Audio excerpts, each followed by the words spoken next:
the days of a recruiter having to really remember or jot down different iterations, skills, synonyms, acronyms are gone. We are constantly learning based off of the resumes that we're parsing. Don't conduct your analysis in isolation because data is so incredibly powerful. Not defending just the tribe, but defending the organization. Those creative people that you really want to keep empowered, keep excited, keep motivated, keep thinking. A good experience pays dividends down the line. Stereotypes tend to break down in proximity. Welcome to We're Only Human, a podcast about human resources, business, technology, and the workplace. My name is Ben Eubanks, your host, and I'm so glad you're here.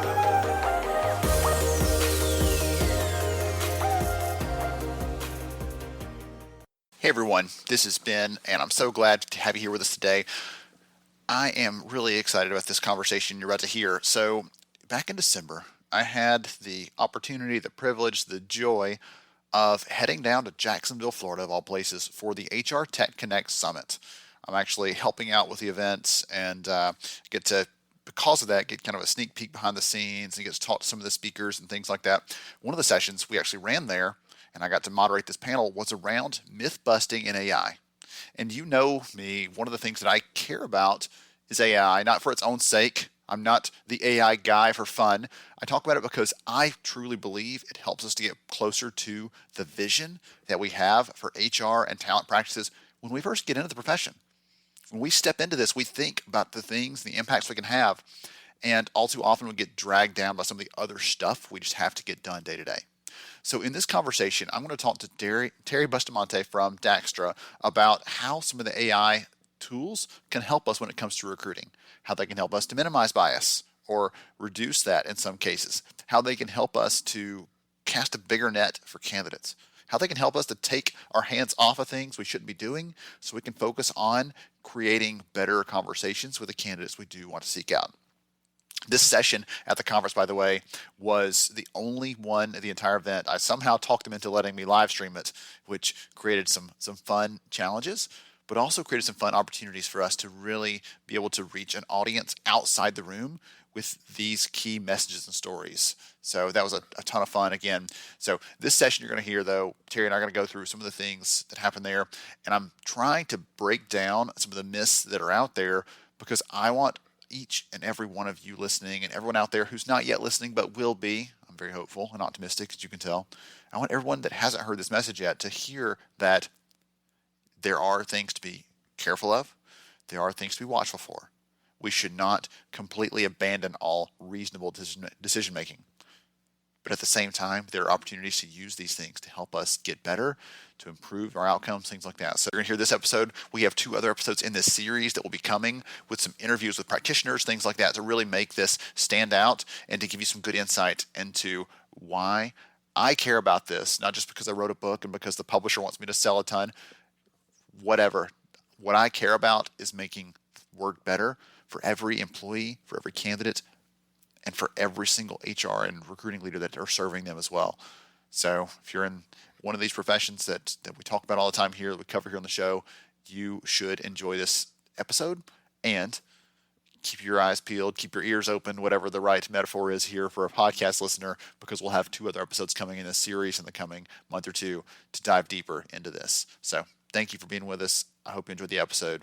Hey, everybody, welcome back. So glad to have you here with us for this myth-busting session. So we've been diving into these conversations about how some of the things that we hear in the news about AI and machine learning, all those things, maybe a little bit overblown, overhyped, right? And so these sessions are allowing us to dive into some of the specific purposes and applications for us as HR leaders, as talent leaders, as recruiters.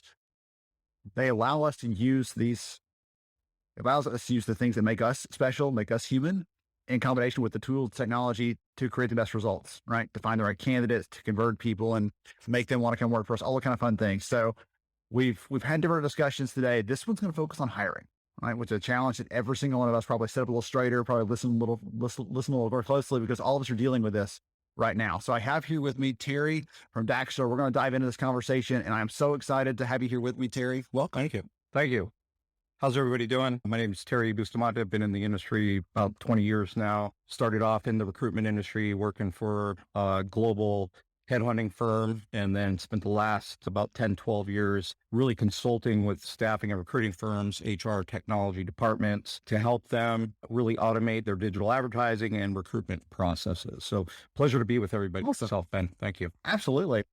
I always have a fun conversation with you because you've been in the space, you've done all these sort of things you're talking about here, and it gives you a different perspective than someone who's just sat there as a recruiter. They don't see all the other things, all the other pieces of this. So just to kick us off, I'd love for you to talk about this through the lens of what everybody thinks of probably when they think of AI and hiring, because we hear about bias all the time. Yeah. And there are things that we can do with machine learning, with algorithms that don't inject bias in the process. And I'd love for you to help us understand some of those kinds of things, if you don't mind. Yeah. Because I think that's a great place for us to start, just to say, hey, that's a myth and let's bust it right now. Yeah, it truly is actually. And I think that what we're seeing is when you're looking at bias in a resume, it's going to be maybe the person's name, where they live. A hiring manager might be making a decision on how convenient or how far it is for them to commute to work, their previous companies, dates of employment, so you can determine somebody's age. And so what we're doing is you can actually anonymize this information as well, but we're moving more to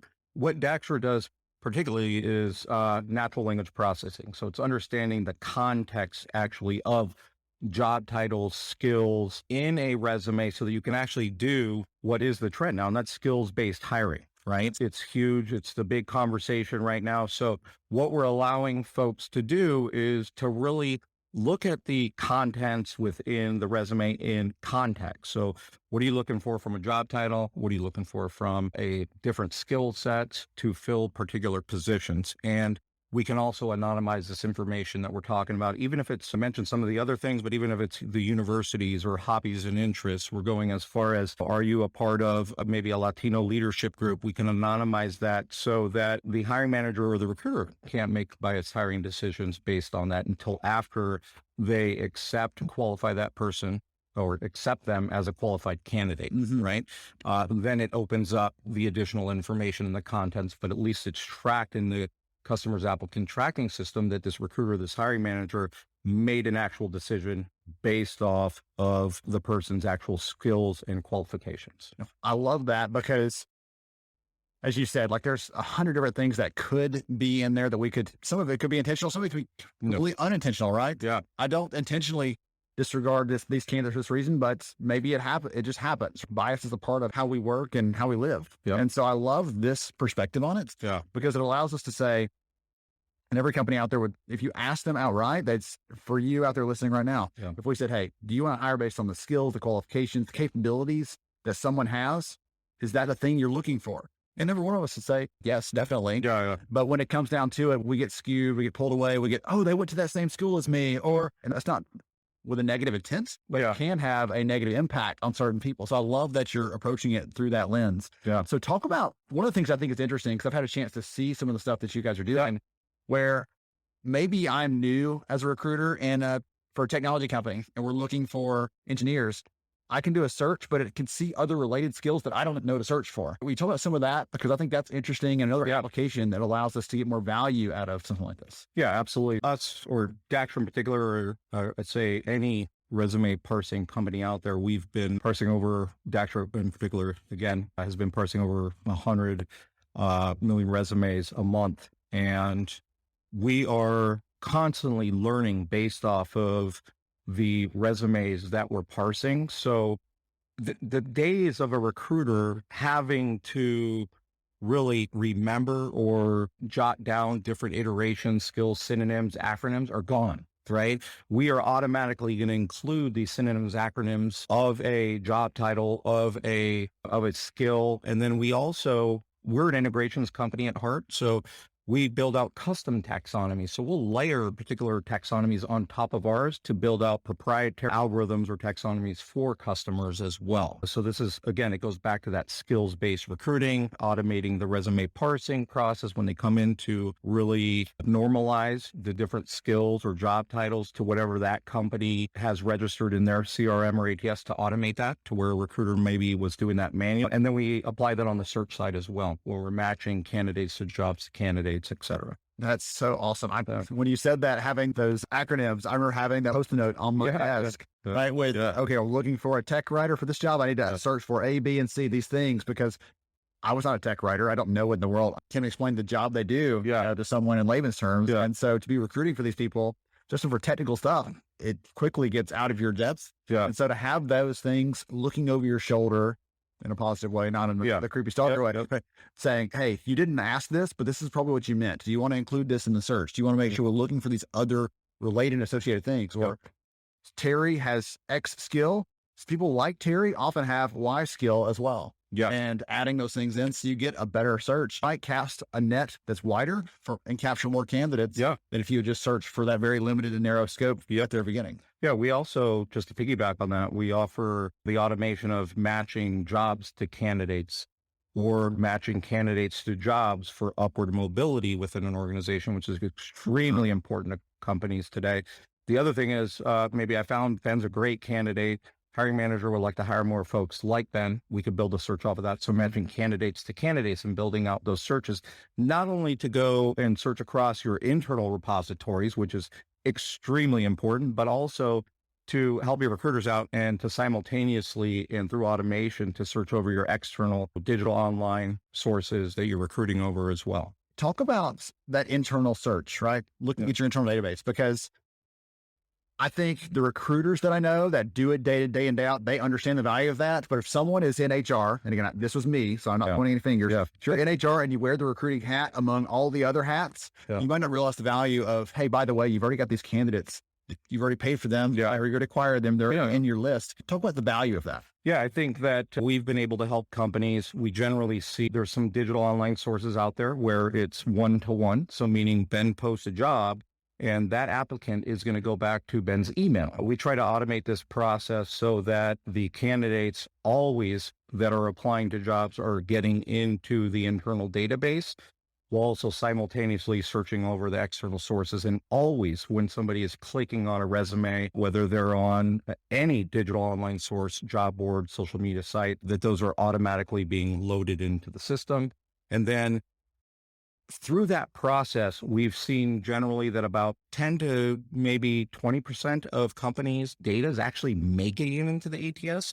So flipping this workflow and creating really a holistic workflow with no leaks for your digital online advertising sources, we are populating the ATS, and we turn these numbers around to 90 to 95% of the candidates making it into the ATS. So they're immediately available to be matched against a requisition the next morning. And through this, we've also not only flipping it to where all this data is ending up in your local ATS or CRM, but also being able, again, to be able to match against that data when the candidates are coming in. We're loading them in through the job boards. Active candidates are applying to jobs, so they're matchable. They're there in the database. So what we're also seeing is an increase of about 20 to 30% of candidates actually being updated organically through this process, because people are continuously applying to jobs, maybe from even different websites or job boards where they have different CVs or resumes. So we're updating and enriching these profiles with this information in that process. Well, that reminds me, I can't remember if I told you this story before or not, but a couple of years ago, I had a chance. I was at this conference running some workshops, and one of the leaders, his problem he was trying to solve, it's you used the word leakage a minute ago, reminded me of this. They had a talent community that was disconnected from everything else. So people who applied there didn't go into their recruiting system. They didn't get attached to anything else. He said, I stopped and sat here and thought of the problem I solved. He said, I realized that we were 2,000 or 3,000 candidates every quarter are coming through that when we're doing our big university recruiting efforts. And then they stay in the system and never get hooked into our main candidate database where we track all of our stuff. And so he said, we're losing the chance to connect with them, to re-engage them over and over again. We're paying to acquire them once, and then we may pay to acquire them later on because we didn't keep them in our database. And so the leakage kind of reminded me of that, where we could do a better job of managing the data that we have there. And what I love about this is it's not just one more system to say, let's put all this stuff somewhere else.